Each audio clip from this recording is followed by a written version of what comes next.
Hello everyone, welcome back to my channel. अगर आप मेरे चैनल पे नए हैं तो चैनल को सब्सक्राइब कर दीजिए। आज मैं उस रिवार्ड मांगा का हिंदी एक्सप्लेनेशन करूंगी एंड ये वीडियो पार्ट 17 है। इस मांगा का ये लास्ट वीडियो है। इसके बाद ये मांगा पूरी तरीके से कंप्लीट हो जाएगा। सेन जब बेहोश हो जाता है, जियाओ उसे इनहिबिटर देता है। वो सोचने लगता है, यान मैं समझ सकता हूँ तुम्हारा मतलब क्या है, पर मैं ये गारंटी नहीं दे सकता हूँ कि फ्यूचर में मैं तुम पे बोझ नहीं बनूंगा। इसके बाद हमें नेक्स्ट डे का सीन दिखाया जाता है। लिविंग रूम में सेन केंची को चाय दे रहा होता है। सेन बोलता है, चोचू का ध्यान रखने के लिए तुम्हारा शुक्रिया। केंची बोलता है, ये कुछ भी नहीं है। देन वो सेन को विंक करते हुए बोलता है, डॉक्टर सेन, क्या कल रात को कुछ हुआ? सेन बोलता है, उसने मुझे बेहोश कर दिया था। जब मैं सुबह उठा मैं बेड में अकेला था एंड मुझे फीवर भी हुआ था। ये सुन के केंची बोलता है, व्हाट? सेन बोलता है, ऐसा लगता है उसका मेमोरी सच में चला गया है, मुझे उसे छोड़ के चले जाना चाहिए। केंची बोलता है, नहीं, उसका मेमोरी लॉस नहीं हुआ है। वो डर रहा है अगर वो तुमसे प्यार करेगा तो उसके बाद क्या होगा। सेन बोलता है, इससे कोई फर्क नहीं पड़ता है। महत्वपूर्ण बात यह है कि उसने अपना निर्णय ले लिया, इसीलिए अब मुझे उसका इंतजार करने की कोई जरूरत नहीं है। इसके बाद सीन शिफ्ट होता है बाई के ऊपर। बाई ग्रैंडमा के साथ फार्म हाउस पहुंच चुका है। ग्रैंडमा बोलती है, बाई देखो, मैंने तुम्हारे लिए यहाँ पे रेडिश एंड कॉर्न उगाए हैं। बाई बोलता है, ग्रैंडमा आपने तो कहा था हम वेडिंग हाउस देखने के लिए जाएंगे। ग्रैंडमा बोलती है, तुम इतनी जल्दी में क्यों हो? क्या ग्रैंडमा जल्द ही ग्रैंड मदर बनने वाली है? सुन के बाई परेशान होकर बोलता है, नहीं, ऐसी कोई बात नहीं है। अभी वहाँ पे जियांग आ जाता है एंड बोलता है, ग्रैंडमा हमें पहले इन लगेज को रख देना चाहिए। ग्रैंडमा बोलती है, चलो पहले देख लेते हैं हम कहाँ पे रुकने वाले हैं। इसके बाद हमें वेडिंग हाउस दिखाया जाता है।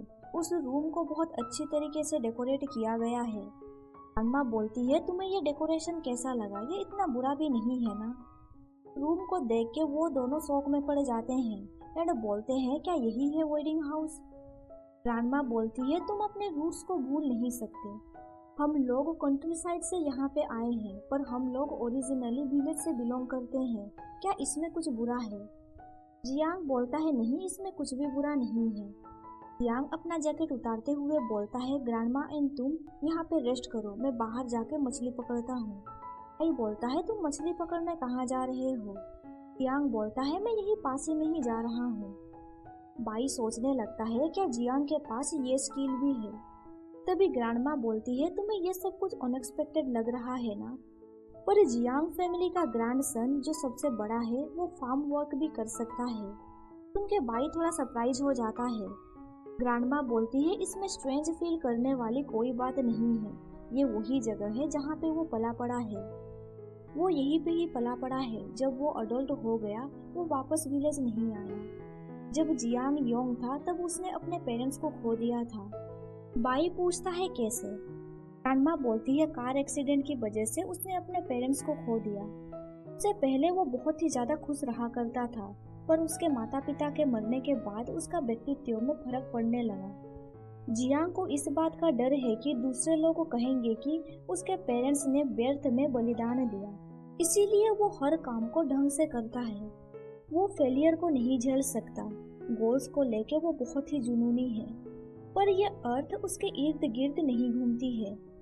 इसके बाद हमें जियांग को दिखाया जाता है। वो पॉन्ड में मछली पकड़ रहा होता है। ग्रैंडमा एंड बाई भी पहुंच जाते हैं। ग्रैंडमा बोलती है, तुम्हारी वजह से उसने फेलियर को हैंडल करना सीखा। बाई बोलता है, पर कैसे? ग्रैंडमा बोलती है, मैं भी ये जानने के लिए क्यूरियस हूँ। जब तुमने उसे रिजेक्ट किया वो पागल नहीं हुआ था? सुन के बाई सोचने लगता है, ऐसा इसीलिए हुआ था क्योंकि वो पहले मेरे लिए पागल बन चुका था। इसके अलावा उसने कभी भी मुझ पे गिव अप नहीं किया है। बाई जियांग को देखते हुए सोचता है, अगर मुझे पता होता कि उसका व्यक्तित्व इतना दबंग है तो मुझे उनसे ज्यादा संबंध नहीं रखना चाहिए था। अभी जियांग उसे फिश दिखाते हुए बोलता है, बाई देखो, मैंने एक फिश को पकड़ लिया। बाई सोचता है, मैं नहीं चाहता हूँ कि वो फिर से पागल हो जाए। इसके बाद शाम को हमें दिखाया जाता है। वो दोनों फार्म में टहल रहे होते हैं। जियांग उसे बोलता है, बाई उधर देखो, मैं बचपन में यहाँ पे स्विम करता था। फिर बाई वहाँ पे देखता है कि कोई पानी में डूब रहा है। जियांग तुरंत पानी में छलांग लगा लेता है। 5 मिनट के बाद हमें दिखाया जाता है कि वो दोनों उस बच्चे को बचा लेते हैं। जियांग उस बच्चे को गुस्से से बोलता है, मुझे पता ही नहीं था कि तुम यहाँ पे डूब रहे थे।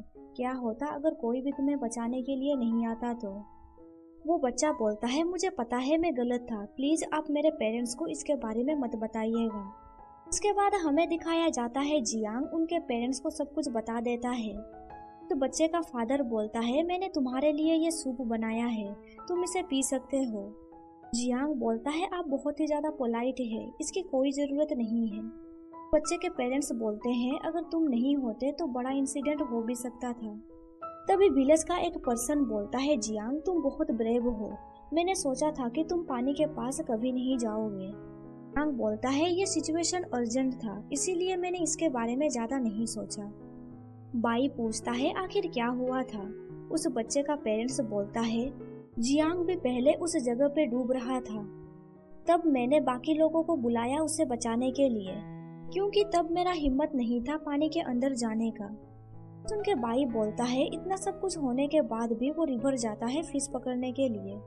तो बच्चे का पेरेंट्स बोलता है, एनीवे तुम्हारा बहुत बहुत शुक्रिया, जब तुम दोनों शादी कर लोगे मैं तुम्हें एक लैंड गिफ्ट करूंगा।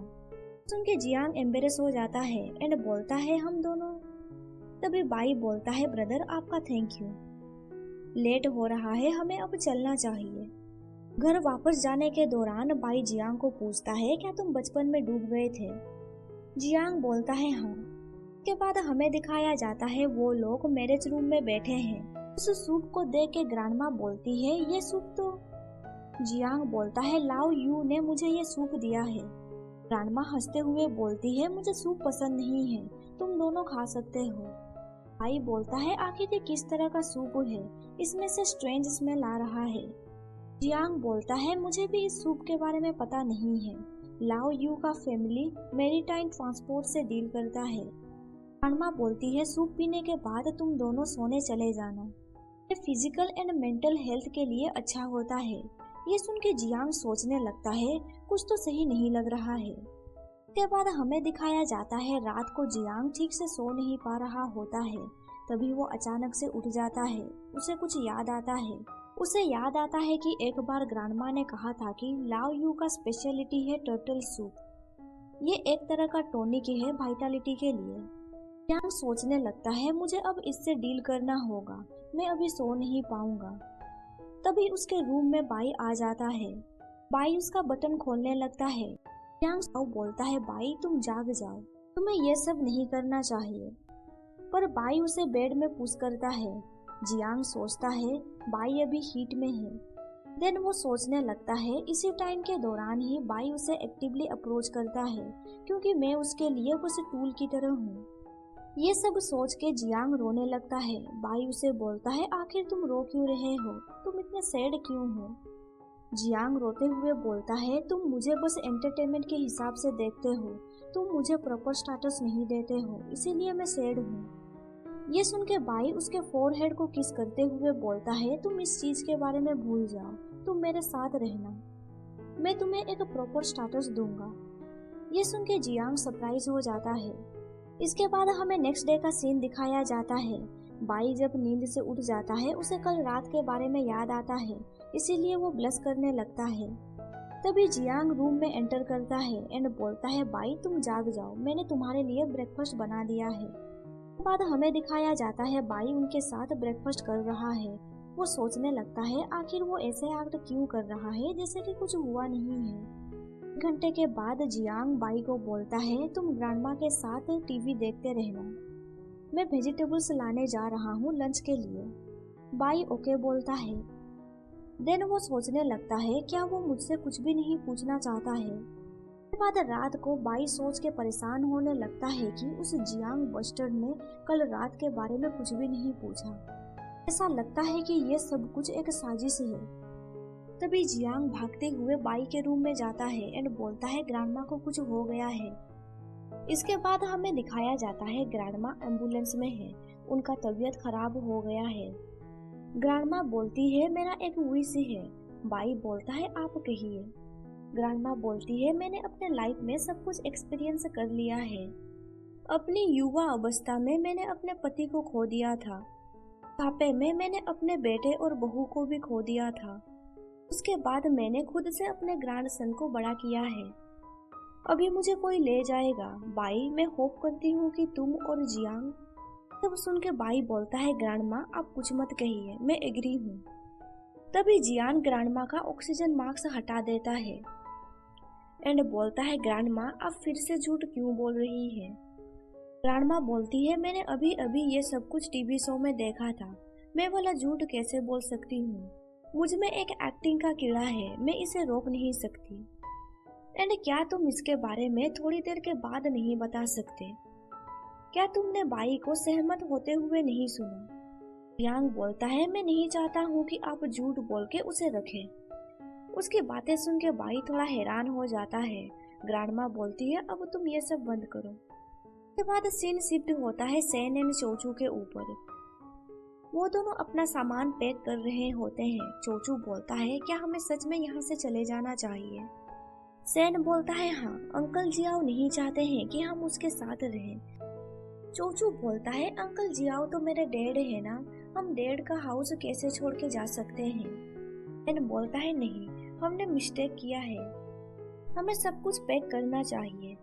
सेन अपने साथ फ्लावर पॉट को भी लेता है। वो बोलता है, आखिर ये फ्लावर पॉट इतना हेवी क्यों है? उसके हाथों से वो फ्लावर पॉट नीचे गिर जाता है। उस फ्लावर पॉट से ब्लू कलर का क्रिस्टल बाहर निकल जाता है एंड वो नीचे गिर के टूट जाता है। चोचू पूछता है, डैड ये क्रिस्टल क्या है? उस क्रिस्टल को देख के सेन रोने लगता है। चोचू पूछता है, डैड आपको क्या हुआ? इसके बाद हमें एक फ्लैशबैक दिखाया जाता है। यान का कार एक्सीडेंट हो गया है।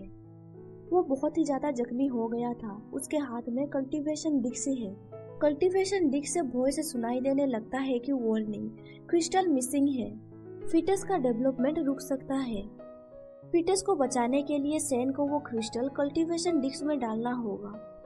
बहुत ही ज्यादा जख्मी हो गया था। वो धीरे धीरे रेंगते हुए आगे बढ़ने लगता है। एक पर्सन उस क्रिस्टल को डिस्ट्रॉय कर देता है एंड फोन में किसी को बोलता है कि योंग मास्टर, मैंने अपना काम पूरा कर दिया।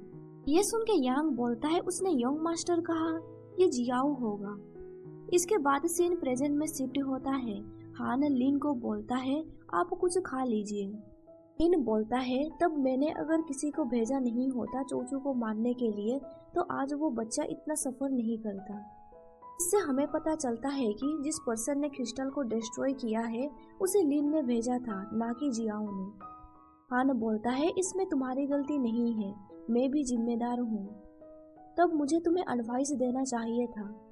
लिन बोलता है, मैं आखिरी बार चोचू को देखना चाहता हूँ, क्या तुम मेरी मदद करोगे? इसके बाद हमें 3 साल पहले का फ्लैशबैक दिखाया जाता है। यान अभी हॉस्पिटल में है। बाई की ट्रीटमेंट की वजह से यान फिर से अब उल्फ बन चुका है। यान बोलता है, अब जियाओ मुझे रिकॉग्नाइज कर लेगा। बाई बोलता है, ये मेडिसिन अभी भी एक्सपेरिमेंटल स्टेज में है, इसका इफेक्ट अनस्टेबल हो सकता है, मेडिसिन से शायद तुम्हारा हीट साइकिल भी आ सकता है। बाद हमें दिखाया जाता है यान जियाओ के घर जाता है। वो लिन को बोलता है जियाओ को कॉल करके वापस आने के लिए, ताकि वो उसे प्रूव कर सके कि वो एक उल्फ है। ये सुन के लिन सोचने लगता है, मैं तुम्हारा विश को पूरा करूंगा। देन रात को जियाओ घर वापस आ जाता है। लिन उसके लिए सूप लेके आता है। जियाओ उस सूप को पी लेता है।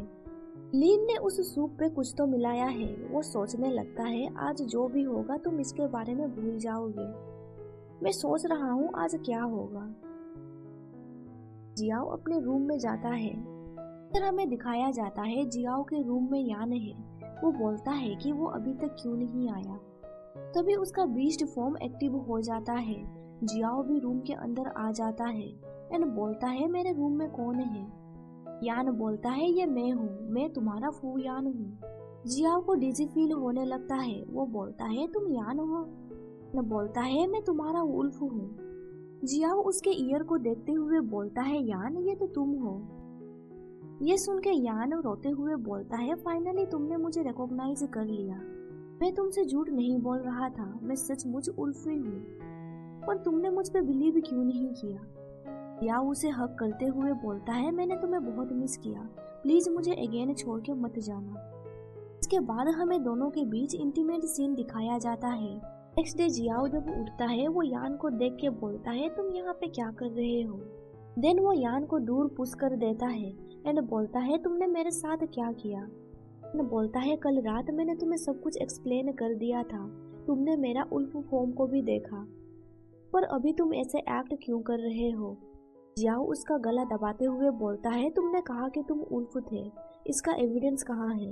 यान बोलता है, मैंने तुम्हें इसके बारे में सब कुछ कल बता दिया था।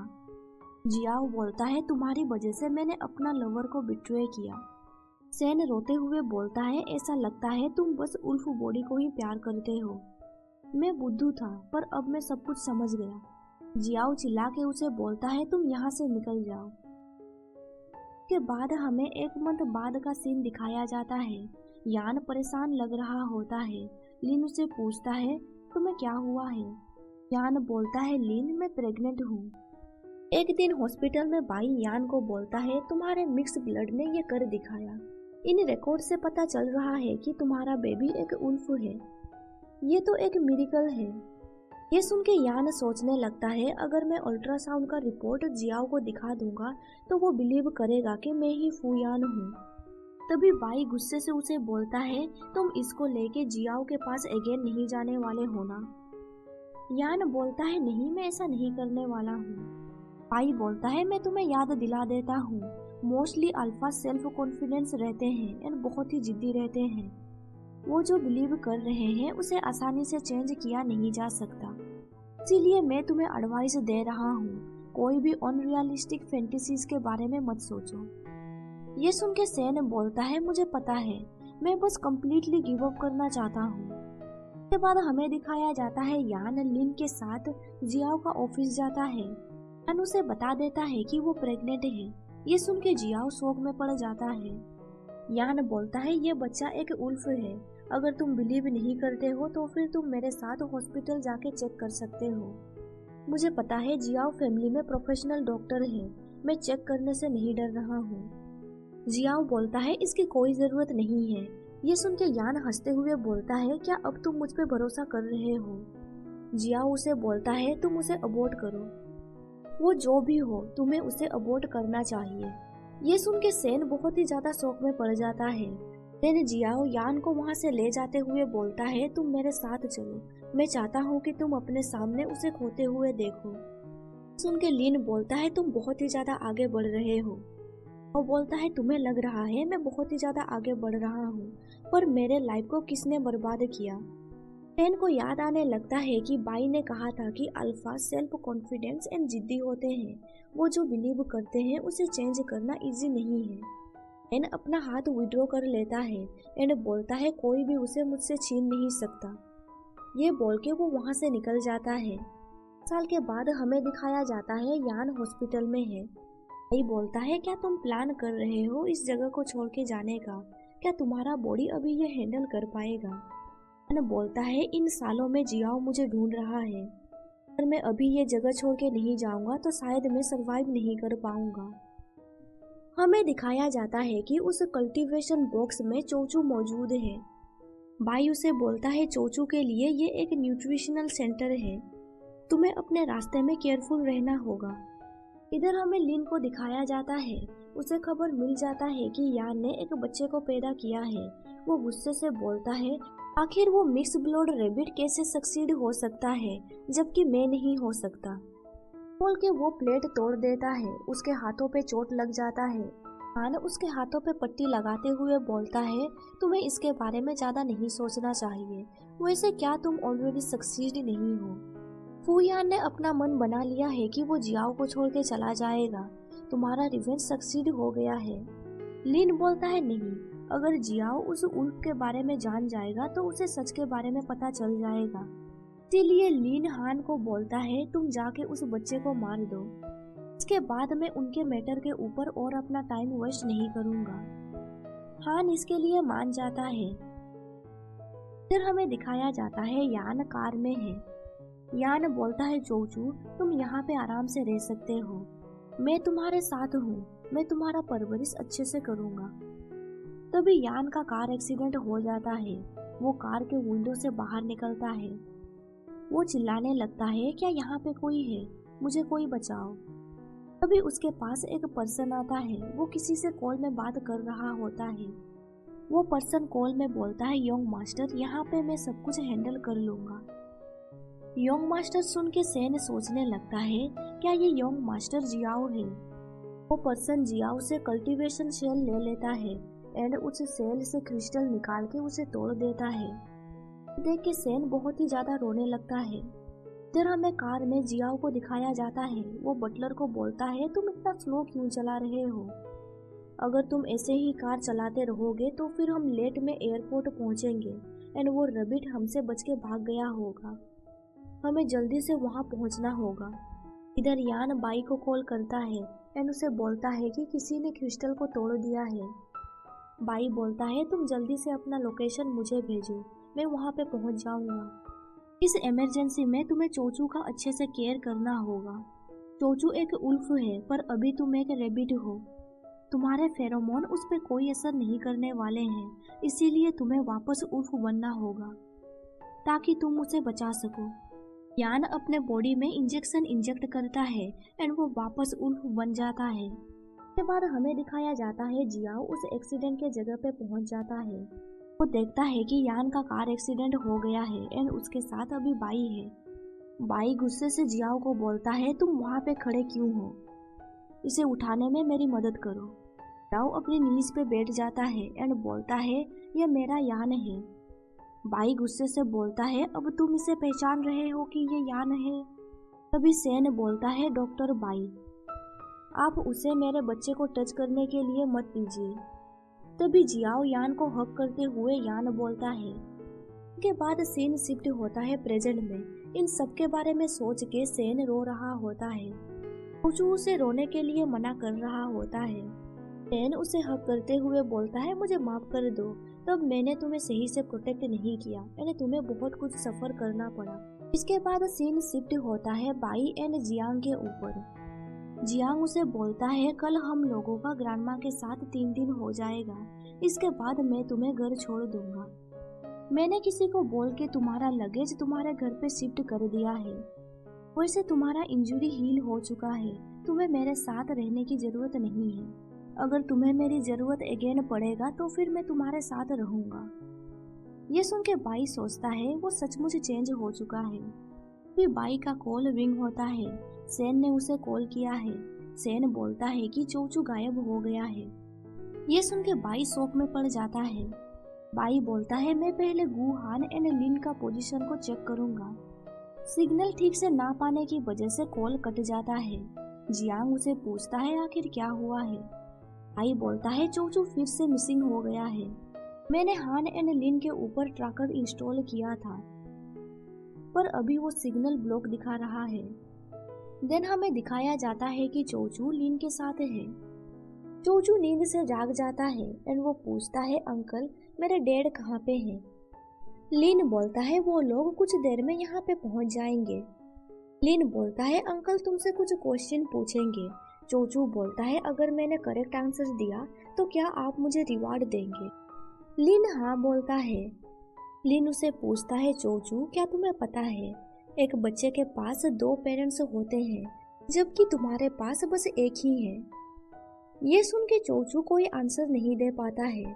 लिन उसे बोलता है, चोचू ऐसा इसीलिए है क्योंकि अंकल ने एक ट्रिक यूज किया था।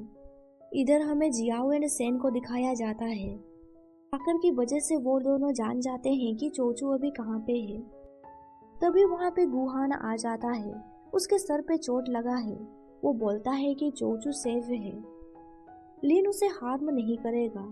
सैन गुस्से से बोलता है, तुम क्या करना चाहते हो?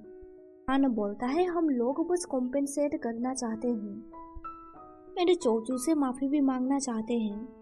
इसके बाद हमें एक फ्लैशबैक दिखाया जाता है। जिस पर्सन ने क्रिस्टल को तोड़ा है वो कॉल में बोलता है कि मैं समझ गया, मैं इसका ध्यान रखूंगा। कॉल कट करने के बाद वो पर्सन बोलता है, उस ओमेगा एंड उसके बच्चे को हमें कैप्चर करके रखना होगा।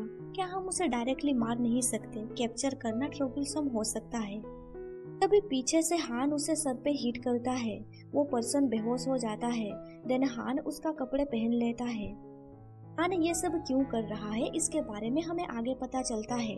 3 दिन पहले लिन ने हान को बुलाया था। हान बोलता है आप मुझे ढूंढ रहे थे, क्या कुछ हुआ है? लिन बोलता है हान तुम हमेशा मुझे रेस्पेक्ट करते हो। हान बोलता है ऑफ कोर्स मुझे आपको सपोर्ट करना चाहिए, आपके सपोर्ट के बिना मैं अभी रास्ते पे होता। लिन उसे अपने करीब खींचता है एंड बोलता है कि अब से तुम मुझे सर मत बुलाना, तुम मुझे लिन कह के पुकारना। ये बोल के लिन उसे किस करता है। किस करने के बाद लिन उसे पूछता है क्या ये तुम्हारा फर्स्ट किस है? हान ब्लश करते हुए सर बोलता है। लिन उसे अपने करीब खींचते हुए बोलता है मैंने तुमसे कहा ना तुम मुझे लिन पुकारो। 1 घंटे के बाद हान सोचता है ये सब कुछ सपने की तरह है। लिन उसे बोलता है फू यान ने मुझे कॉल किया था, उसने कहा कि 3 दिन के बाद वो चोचू को यहाँ से लेके चला जाएगा। हान बोलता है मैंने इसके बारे में जियाओ को इन्फॉर्म कर दिया है, वो जल्द ही किसी को एयरपोर्ट पे भेजेगा। लिन बोलता है तुम्हें उस पर्सन को रोकना होगा एंड तुम्हें चोचू को मारना होगा। ये सुन के हान बोलता है आपने तो कहा था आप ये सब कुछ छोड़ देंगे। लिन जोर जोर से हंसने लगता है एंड बोलता है तुम्हें लगा मैं ये सब कुछ छोड़ दूंगा? आखिर मैं ये सब कुछ क्यों छोड़ूंगा? ये सब कुछ उनका फेट है। लिन हान के शोल्डर पे हाथ रखते हुए बोलता है तुम ही हो जो मेरी मदद कर सकते हो। मैं प्रॉमिस करता हूँ कि इसके बाद मैं तुमसे कुछ भी करने के लिए फोर्स नहीं करूंगा। इसके बाद सीन शिफ्ट होता है प्रेजेंट में। हान ये सब कुछ बातें सेन को बता रहा होता है। हान बोलता है इन द एंड में एग्री हो गया एंड मैंने ही उस क्रिस्टल को तोड़ दिया। देन हान अपने नीज पे बैठ जाता है एंड बोलता है मेरी वजह से चोचू ऑलमोस्ट मरने ही वाला था, ये सब मेरी गलती है, तुम लिन को दोष मत दो। ये सुन के सेन परेशान होने लगता है एंड बोलता है उस दिन जो कॉल आया था वो जियाओ का नहीं था। जियाओ हान को बोलता है जो होना था वो ऑलरेडी हो चुका है, अभी तुम समझ ही गए होगे राइट चॉइस क्या है। के बाद सीन शिफ्ट होता है लिन एंड चोचू के ऊपर। चोचू बोलता है अंकल मुझे डिजी फील हो रहा है। लिन बोलता है तुम जाके सो जाओ, जब तुम जाग जाओगे तब तुम्हारे साथ पापा रहेंगे। लिन चोचू को फोरहेड में किस करता है। जब चोचू सो जाता है तब लिन हान को बोलता है मैं रूफटॉप अकेले जाना चाहता हूँ ताकि मैं सन को देख सकूं। हान लिन को रूफटॉप पे छोड़ देता है। लिन बोलता है आज का वेदर बहुत अच्छा है। देन वो छत से कूद जाता है एंड बोलता है हान गुड बाय। पर तभी सेन उसका हाथ पकड़ लेता है। ये देख के लिन बोलता है तुम अभी भी बहुत काइंड हो। सेन बोलता है अगर तुम मुक्त होना चाहते हो तो फिर तुम मेरे लिए इस दुनिया में काइंड पर्सन बन के रहो। पर लिन उससे अपना हाथ छुड़ा लेता है एंड उसे गुड बाय बोल के नीचे कूद जाता है। बाहर शोर शराबा सुन के हान तुरंत लिन के पास जाता है। हान तुरंत उसे हॉस्पिटल ले जाता है। इसके बाद हमें दिखाया जाता है चोचू जब नींद से जाग जाता है वो अपने सामने जियाओ को देखता है। जियाओ बोलता है तुम्हारे डैड यहाँ पे है। ये सुन के चोचू हंसते हुए बोलता है डैड क्या आपको सब कुछ याद आ गया? जियाओ उसे हक करते हुए बोलता है हाँ डैड को सब कुछ याद आ चुका है। 3 दिन के बाद हमें दिखाया जाता है लिन हॉस्पिटल में है। हान उसका टेक केयर कर रहा होता है। तभी सेन वहाँ पे आता है। लिन हान को बोलता है क्या तुम मुझे कुछ देर के लिए अकेला छोड़ सकते हो, मैं सेन के साथ कुछ बातचीत करना चाहता हूँ। पर हान उसे छोड़ के नहीं जाना चाहता था। सेन उसे बोलता है मुझे बस 10 मिनट दो। हान ओके बोलता है। ते जाने के बाद सेन एप्पल को पील करने लगता है। लिन उसे बोलता है तुम बात क्यों नहीं कर रहे हो? सेन परेशान होके बोलता है डॉक्टर ने कहा कि तुम्हारे पास बस 2 महीने बचे हैं। लिन हंसते हुए बोलता है मुझे पता है। सेन उसे बोलता है क्या तुम्हें कुछ करना है जो तुमने कभी भी नहीं किया? ये सुन के लिन बोलता है मैं चाहता हूँ कि तुम मैंने जियाओ फिर से स्टार्ट ओवर करो। उसके बाद रात को सेन बाई के साथ बार में जाता है। लिन ने उसे जो कुछ भी कहा इसके बारे में वो बाई को बता देता है। बाई बोलता है हालांकि सब सच क्लियरली आ चुके हैं पर मैं फिर भी गुस्सा हूँ। अगर उस वक्त जियाओ तुम पे थोड़ा सा भी भरोसा करता तो फिर लिन को मौका नहीं मिलता ये सब कुछ करने का। तभी बाई को जियांग की ग्रैंडमा कॉल करती है। ग्रैंडमा बोलती है जियांग का एक्सीडेंट हो गया है, तुम जल्दी से उसके पास जाओ। ये सुन के बाई शौक में पड़ जाता है। वो जल्दी से अपना जैकेट पहनता है एंड सेन को बोलता है मुझे कुछ काम से जाना होगा, मैं पहले यहाँ से जा रहा हूँ। वो तुरंत जियांग के घर पे पहुँच जाता है। देन वो ग्रैंडमा को कॉल करके बोलता है मैं उसके घर में पहुँच गया हूँ। ग्रैंडमा बोलती है तुम जल्दी से घर के अंदर जाओ। बाई भागते हुए घर के अंदर जाता है, पर वो देखता है कि जियांग तो पौधों को पानी दे रहा है। उसे देख के जियांग बोलता है बाई तुम यहाँ पे क्या कर रहे हो। बाई पूछता है क्या तुम ठीक हो। जियांग बोलता है मैं तो ठीक हूँ, तुम इतने लेट मेरे घर पे क्यों आए हो, क्या कुछ गलत हुआ है। बाई बोलता है ग्रैंडमा ने। ये सुन के जियांग समझ जाता है कि ये सब ग्रैंडमा का प्लान है। जियांग बोलता है मैं तुम्हें वापस घर छोड़ देता हूँ। कुछ देर के बाद हमें दिखाया जाता है जियांग ग्रैंडमा को कॉल करते हुए बोलता है आपने गैरेज से कार कब बाहर निकाला, एंड इस समय हमें कोई टैक्सी भी नहीं मिलेगा। सब सुन के बाई सोचने लगता है इस बार ग्रैंडमा ने सब कुछ अच्छे से प्लान किया है। कॉल कट करने के बाद जियांग बाई को बोलता है मुझे माफ कर दो, तुम्हें आज यहाँ पे रुकना होगा, मैं कल तुम्हारे लिए कार बुक कर दूंगा। जियांग उसे पूछता है तुम यहाँ पे कैसे रहना चाहते हो। ये सुन के बाई कुछ समझ नहीं पाता है। जियांग पूछता है क्या तुम मेरे साथ सोना चाहते हो। बाई ब्लश करते हुए बोलता है आखिर ये तुम क्या बोल रहे हो। जियांग बोलता है उस दिन रात को फार्म हाउस में तुम सडनली मेरे रूम आ गए थे क्योंकि तुम्हें तब जरूरत था। ये सुन के बाई गुस्से से बोलता है उस दिन रात को मैं। देन जियांग हंसते हुए बोलता है एक्चुअली ये कुछ भी नहीं है, हम दोनों अडल्ट हो चुके हैं, ये सब कुछ नॉर्मल है। बाई बोलता है मैं डॉक्टर हूँ इसीलिए मुझे पता है इसकी कब जरूरत पड़ सकता है। जियांग उसके करीब जाता है एंड उसे बोलता है क्या आज भी तुम्हें ये चाहिए। इसके बाद हमें बेडरूम में उन दोनों के बीच इंटीमेट सीन दिखाया जाता है। इसके बाद हमें नेक्स्ट डे मॉर्निंग का सीन दिखाया जाता है। बाई देखता है कि जियांग अभी भी सो रहा है। वो उसके हाथों पे किस करते हुए बोलता है वो पर्सन तुमसे प्यार करने का एडमिट नहीं कर सकता, वो एक डरपोक है। तभी जियांग जाग जाता है। इससे बाई सरप्राइज हो जाता है। जियांग बोलता है एक्चुअली मैं सोया नहीं था, मैं प्रिटेंड करना चाहता था, पर बाई ब्लश करते हुए बोलता है तुम्हें ऐसे वैसे नहीं बोलना चाहिए। फिर जियांग उसे पीछे से हक करते हुए बोलता है क्या तुम मुझे प्रपोज नहीं कर रहे थे। बाई ब्लश करते हुए बोलता है नहीं। जियांग उसे बोलता है तो फिर चलो फिर से सो जाते हैं। उससे बोलता है अभी हमें जागना चाहिए। वो इरिटेट होकर बोलता है मैंने तुम्हें प्रपोज किया, मैं तुम्हारे साथ लाइफ बिताना चाहता हूँ, क्या तुम एक्साइटेड नहीं हो सकते। ये सब सुन के जियांग हैरान हो जाता है। देन वो बाई को हक करते हुए बोलता है बाई तुम्हारा थैंक यू। इसके बाद हमें दिखाया जाता है कि लोग क्लैप कर रहे हैं। वो लोग इसीलिए क्लैप कर रहे हैं क्योंकि बाई एंड जियांग ने शादी कर लिया है। वो दोनों बहुत ही ज्यादा खुश नजर आते हैं। वेडिंग पार्टी में सेन चोचू के साथ आया है। चोचू बोलता है डैड आप पापा से कब शादी करेंगे। सुन के सेन सोचने लगता है मैंने बहुत दिनों से जियाओ से कांटेक्ट नहीं किया है, क्या हमारा एंडिंग ऐसे ही हो जाएगा। तभी वहाँ पे जियाओ भी आ जाता है। जियाओ उसे बोलता है इन सालों में मैंने सपना देखा, हम दोनों का वेडिंग पार्टी चल रहा था। मैंने सपने में देखा कि तुम्हारा वेडिंग ड्रेस ब्लड से कवर हो गया था एंड तुम बेहोश होकर मेरे बाहों में पड़े थे।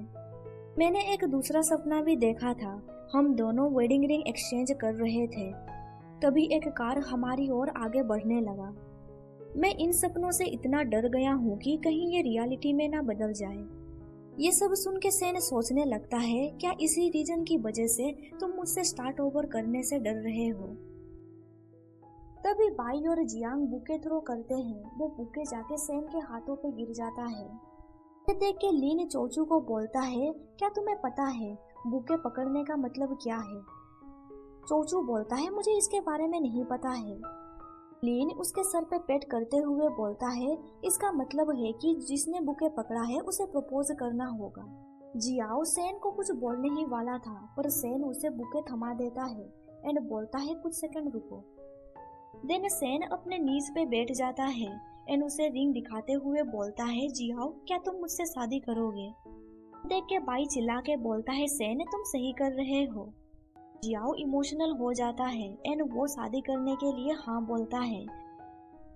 इसके बाद दोनों एक दूसरे को किस करते हैं एंड यहाँ पे उन दोनों का हैप्पी एंडिंग हो जाता है एंड ये मांगा भी यहाँ पे कम्प्लीटली खत्म हो जाता है। अगर आपको वीडियो अच्छा लगा तो लाइक कर दीजिए। मुझे इतना सपोर्ट देने के लिए आप सब लोगों का थैंक यू।